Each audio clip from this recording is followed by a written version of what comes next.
Welcome to the latest episode of Beatin' and Bangin'. I'm your host, Kyle Dalton. In this video, we're going to review the big elimination race at the Charlotte Roval this weekend. Interestingly and unintentionally, there's a theme for this video: rules.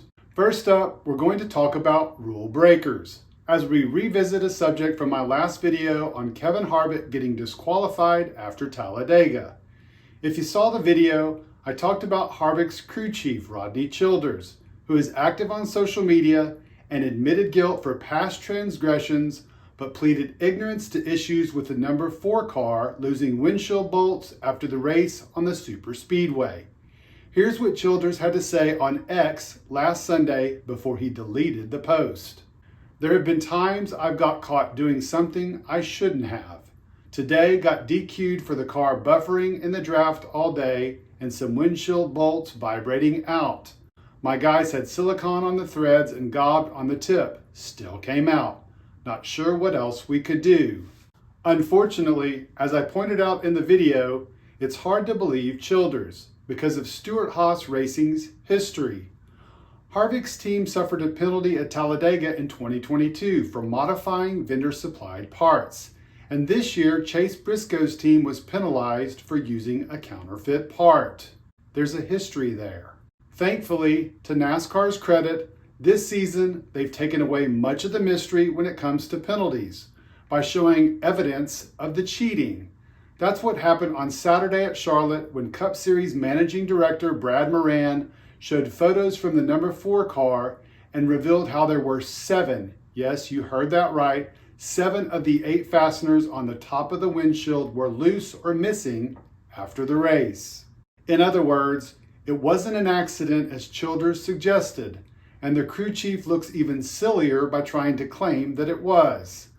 I guess with Harvick in the final stretch of races, his longtime crew chief is doing anything and everything to get him to victory lane one final time. It'll be interesting to see what happens in the final 4 races and if there just might be more penalties. Moving on to our next rule topic, and it's on another veteran champion driver, Martin Truex Jr. If you'll recall, coming into the postseason, many, myself included, thought the 2017 champion was a favorite to win the title. He came into the playoffs as the regular season champion and was on a run of 6 top 10s in 7 races, 3 of those top 5s, including a win at New Hampshire. It was easy to dismiss the number 19's 24th place finish at Daytona because it was a super speedway race and he has notoriously struggled on those types of tracks. Unfortunately, that result was a precursor of things to come. Over the next 6 playoff races, Truex hasn't scored a single top 15 finish. His best result in that time was a 17th at Texas. What's remarkable about this 7-week stretch of races is it is the worst in the Joe Gibbs Racing driver's career since 2009. In that year with Earnhardt Ganassi Racing, Truex went 19 races in the middle of the season without finishing inside the top 15. The next closest period came in 2014, when he started the season slowly with 8 lackluster finishes, but did manage a 14th place finish in the 3rd race of the year at Las Vegas. What's more problematic than Truex's issues late in the 2023 campaign is how they've exposed NASCAR's playoff format. Despite those poor performances, he has advanced to the round of 8 and sits second in points behind William Byron to start the semifinal round. This is all a result of the 43-year-old winning the regular season title, which earned him a critical 15 playoff points heading into the postseason.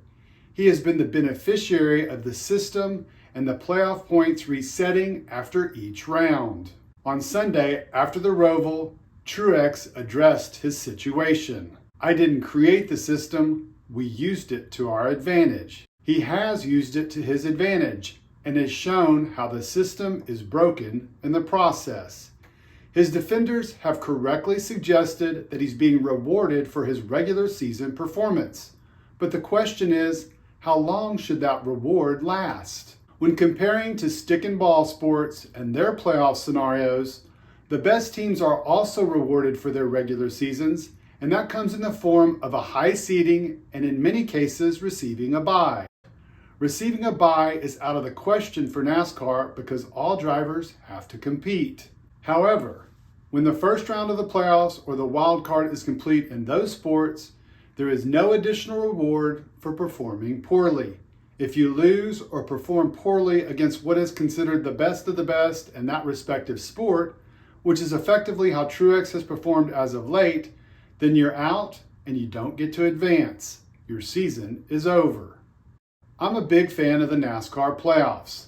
I think they produce plenty of pressure and drama, which we saw this weekend at the Roval, as multiple teams were sweating it out and counting points up until the final laps. But the point system needs to be addressed so that mediocrity isn't rewarded. Fans recognize this, Truex does as well. The drivers are rewarded for the regular season by simply making it to the playoffs. It's time for the sanctioning body to make changes to the format and reward the drivers for their performance in those playoffs. And I believe that will result in a champion that everyone will agree rightfully earned it. And finally, our last story on rules is revisiting a video I talked about several weeks ago on NASCAR reintroducing cautions during stage breaks at the Charlotte Roval. I was very critical of the move because NASCAR Senior Vice President of Competition, Elton Sawyer, said the move was intended to make the racing better. NASCAR believed that bunching up the field during stage breaks, which had been eliminated this season on all road courses, would improve the product. Here's what happened on Sunday. After Tyler Reddick led all 25 laps in the first stage, the caution came out to end the stage. Fans missed 5 laps of green flag action before the restart. On that restart, Christopher Bell and other drivers, including Chase Elliott, who had pitted before the stage break and weren't focused on earning stage points, jumped out to the front. By the end of that first lap around the track, most of the cars had returned to single file. That was the better racing NASCAR was talking about? So let's jump forward to the end of stage 2. There wasn't a caution for the stage break because it came out early with 2 laps to go when Corey LaJoie tangled with Josh Bilicki. That brought out the race's first caution for cause. On the next restart, Kyle Busch got a good launch and got out in front of Ty Gibbs and AJ Allmendinger. The Kaulig racing driver eventually took the lead from Busch 5 laps into the run and went on to victory. However, he only did that after outdueling the competition on multiple restarts in the final stage due to natural cautions. And that brings us back to why all of this happened in the first place. NASCAR made the change at the Roval because of the 2 previous road course races on the Indy Road Course and Watkins Glen, where each race had a single natural caution. Officials figured, let's throw in 2 more and hope that it results in more action, like passing and potential accidents and more restarts. Simply put, it didn't. The cautions for cause are what produced restarts and bunched up the field on multiple occasions in that final stage. To me, this just shows how NASCAR can sometimes be too reactionary. After what many perceived to be good races at COTA, Sonoma, and Chicago, officials panicked because of what happened at Indy and the Glen. Instead of saying, hey, this car doesn't always perform as well as we'd like on road courses, and there's not much passing and chances for incidents, we need to put in a couple of manufactured cautions, the sanctioning body could have said, we'll get through the Charlotte Roval and address the car on these tracks for next year, and hopefully the racing product will improve. But that didn't happen. With that all behind us, I'm really hoping NASCAR will address the car's issues on road courses and short tracks in 2024. The next-gen car has been a hit on the intermediates.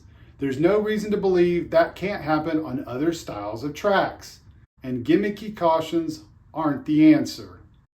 I'm curious to know what you think. Did you like the cautions during the stage breaks on Sunday?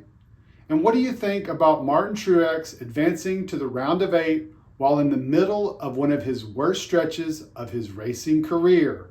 And finally, Let me know your thoughts on NASCAR addressing the missing fasteners on the windshield of the number 4 car from the week before at Talladega.